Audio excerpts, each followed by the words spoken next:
And we're super lucky to have visiting with us today Todd Boss, who is a poet and an author, an inventor, digital nomad, so to speak. Yeah, was. Now that I'm here in Austin, you're no longer a nomad. I have to say goodbye to my nomad life now. You miss it yet? No, I'm a little traveled out from 6 years of being without a permanent address, so it's a welcome change. Okay. Yeah. Well, Austin's a pretty good place to do that. Oh, I love it. Great city, huh? Yeah, it really is.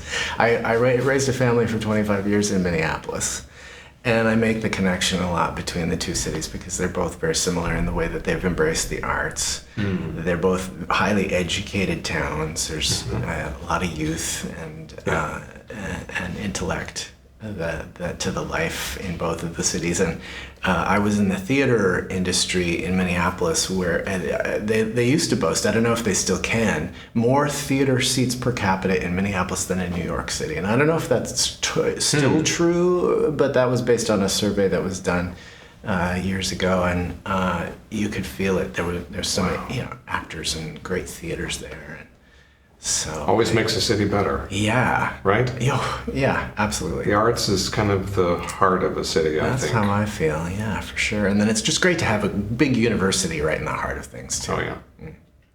All right. So let's talk about this wonderful Simon & Schuster book that you wrote, The Boy Who Said, Wow. Yeah. Ronan Matten, 9 years old. 9 years old. 2019, went to a concert with his grandfather. Yeah. The Handel and Haydn Society in Boston. So people may not know this. The Handel and Haydn Society is the longest or oldest continually performing arts organization in America. In America? Yes. Oh, I didn't even know that. Goes back to the 18 teens, I think. Wow. Handel and Haydn. Those were almost contemporaries back then. Yeah. So, grandfather takes his nonverbal grandson to see a concert. A risk. Grandpa likes to expose this nonverbal autistic boy, 9 years old, to new and strange experiences because he feels that he deserves it. He feels like that it's his responsibility as a grandfather to take this boy on unique adventures that mom and dad don't always have the time or wherewithal to do. And so it takes him to a concert in Boston from his little town in New Hampshire.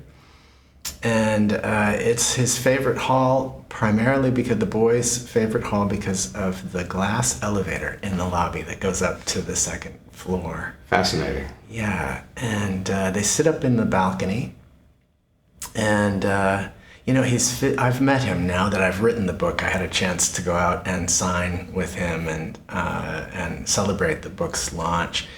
I hadn't met him before, but now that I know him, I can kind of picture him in a space like that. Because we actually attended a concert, symphony performance that same weekend. He's fidgety. He's sort of in his own little world. It's hard to know if he's going to be paying attention. It's hard to know if he's going to be sitting still for long. It's hard to know if he's anxious. It's there's kind of a lot of mixed signals that we get from people. But the music starts and he's rapt, and so he's very focused. Very focused.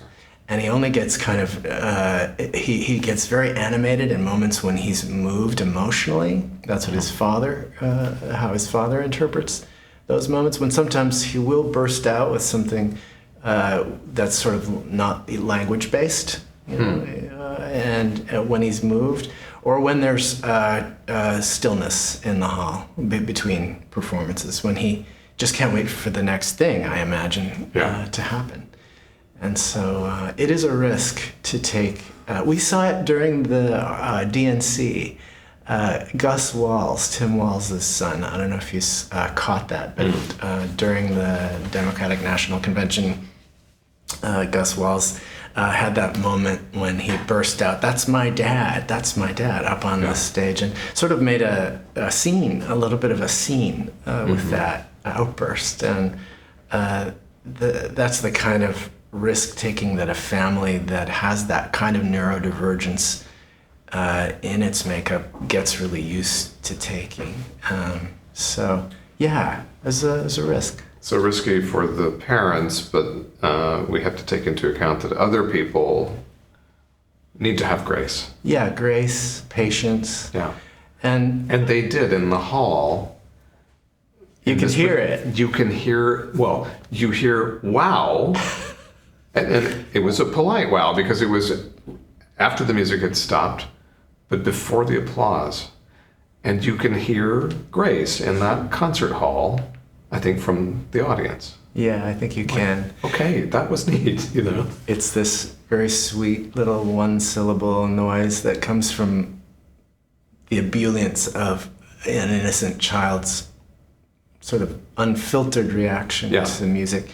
And there's not really an audible gasp in the audience exactly, but there's maybe an extra moment just hanging there before everyone erupts into laughter and applause. And the applause feels like it's about that shared experience. Yeah, and I think you're right. I think it's not necessarily a gasp, but there's something that you do hear it. Yeah. You hear something. A kind of intake of breath almost. Yeah.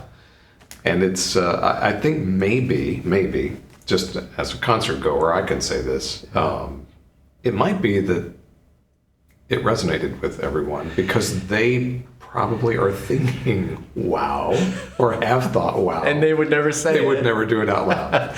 And we know that the evidence is there for that because... And maybe we should. Well, it was caught on radio tape. That's the only reason we know about it at all. Yes. And then it went viral to what the orchestra claims was 70 million people around the world. So we know that it resonated, right? It resonated with people who weren't even there. Yeah. And it does. It shines a light. It tells a story that's deeper than just this cute thing that happened. Yeah. It's not just a cute thing that happened. It's, as you're suggesting, it's something that speaks to volumes about the human experience and our relationship with music, our relationship to ourselves, our relationship to one another. There's lots of ways to sort of cut that.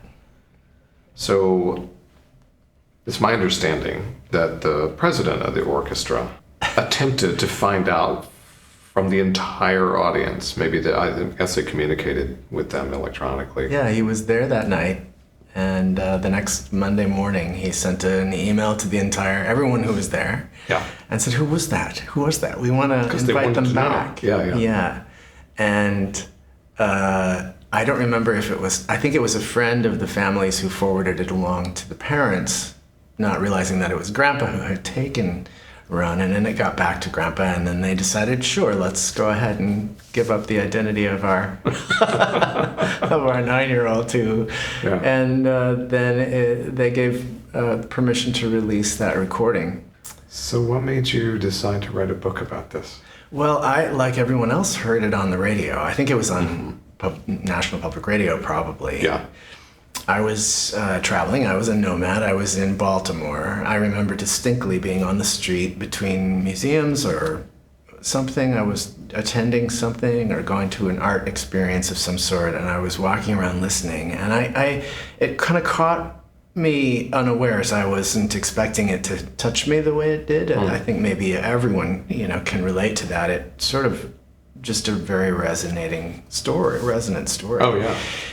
And then it wasn't until later in the day, that afternoon, that I thought that would be a really amazing children's story. And I think the reason I thought that is just because that's where it originated. The resonance of it might be even deeper amongst children who can sort of recognize themselves in the story immediately. Okay, so they're seen. They'll feel seen. So I reached out right away to David Sneed, the president of Handel and Haydn, and I just asked him, has anybody proposed a children's story about this? And he said no. And I said, would you be interested in connecting me with the family? And he said, well, I'll find out if they'd be interested in talking to you. And within a couple of days, I was talking to the whole family, interviewing them all, just to kind of get the stories fresh so that I was sure I could do the story justice from the point of view of the family and not break any trusts around that. Yeah. What was that like? Oh, goodness. They've become so dear to me. It's the sweetest family you can imagine. They have adoptees as children. They have 2 neurodivergent children. They're One of them is an author and artist herself. They're an extraordinary little family, tucked away in a small town in New Hampshire. I thought they would be a little bit private about the story, especially after it had hit so big already. But they continue to be so generous about it and showing up for more media interviews about the book and sharing the book with me and the release of the book and really owning it in such a generous way that it's clear that they feel, as I do, that the story can continue to touch hearts and should continue to be told. I think they recognize the beauty of it and the enormity of it. Well, and I'm sure they realize, like probably a lot of people do, that it might be a book that's geared for kids. Yeah. But it's really good for adults. We know who's going to be actually reading it. Right. Yeah. And maybe grandparents. Right. No, that's fantastic. Yeah. Ronan is now 14, 15 years old. I wonder if he still gets inspiration from classical music. Well, the family claims he does, and when I went out to Boston to launch the book with him, and in New Hampshire, we're in his small town, we attended a concert together. The whole family came as special guests of the orchestra. It was really beautiful. We signed books for everyone who came. Ronan sat next to me and signed "wow" in every book. I gave him a magic marker and he writes "Love Ronan." He writes a big "wow" on the opening page of the book and writes "Love Ronan." And then sometimes he decorates it, adds a few extra things. We have to pull the book away from him at some points because he gets really engrossed sometimes in what he wants to and there's say. other people waiting. But it's the sweetest thing in the world. And when I read too at a bookstore in New Hampshire, he came right up and sat right next to me, right in the chair, right next to me. He just just clearly owning the experience for himself, which is really beautiful. But moved by the music still, and I don't think that's probably anything that will ever leave his heart, leave his consciousness.